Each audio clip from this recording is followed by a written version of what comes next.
سر میرا سوال یہ ہے کہ انسان کی کامیابی میں محنت ہوتی ہے یا قسمت ہوتی ہے؟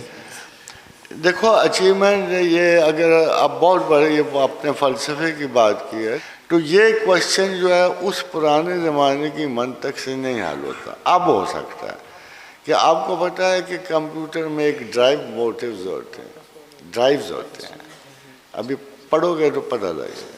یہ ڈرائیو جو ہے نا یہ آٹومیٹیکلی نا اس کے اندر تلقین و ہدایت اور دوسری طرف کے سارے ڈرائیوز دیتی رہے.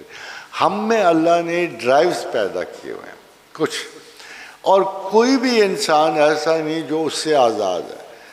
آپ پوچھو میں اس کی آیت ما من دابۃ فی الارض الا هو آخذ بناصیتہا، ایسا کوئی ذی حیات زمین پہ موجود نہیں ہے جسے اللہ نے اس ماتھے سے نہیں تھاما ہوا. ماتھے کے پیچھے 4 برین ہوتا ہے جو ڈیسیشنز لیتا ہے.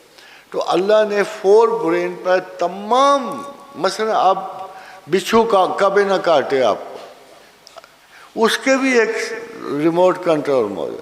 سانپ آپ کے سامنے سے کیڑوں کی طرح گزر جائے پرواہ نہ کرے، مگر ڈرائیو موٹر کے ذریعے وہ سر اٹھاتا ہے، تحفظات کرتے. اس کے 2 اصول بھی اللہ نے بنائے ہوئے ہیں اور سائنٹیفک اصول ہیں.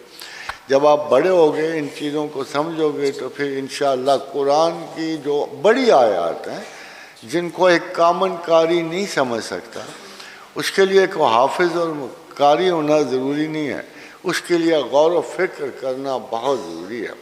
اسی لیے اللہ نے قرآن میں کہا کہ میرے 2 بندے بڑے فیورٹ ہیں. وہ کون سے ہیں؟ الذین یذکرون اللہ قیاما وقعودا وعلی جنوبہم، جو کھڑے بیٹھے کروٹوں کے بل مجھے یاد کرتے ہیں.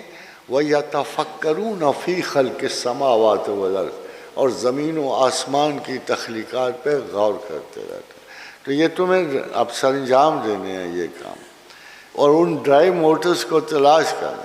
مقدرات لکھے ہوئے ہیں مگر ادھر پہنچانے والے. فرض کرو آپ ایک کام کو جاتے ہو ناکام ہوتے ہو اور آپ کہتے ہو یہ میرا 3-4 مرتبہ کے بعد آپ کہتے ہو یہ تو کام میں کر ہی نہیں سکتا، مگر کنگ بروس نے وہی کام 7 مرتبہ کیا اور کامیاب ہو گیا. اس لیے کہ چونٹی والا وہ واقعہ اس نے دیکھا تو ادھر سے اسے ڈرائیو موٹر مل گیا کہ failure is not something bed.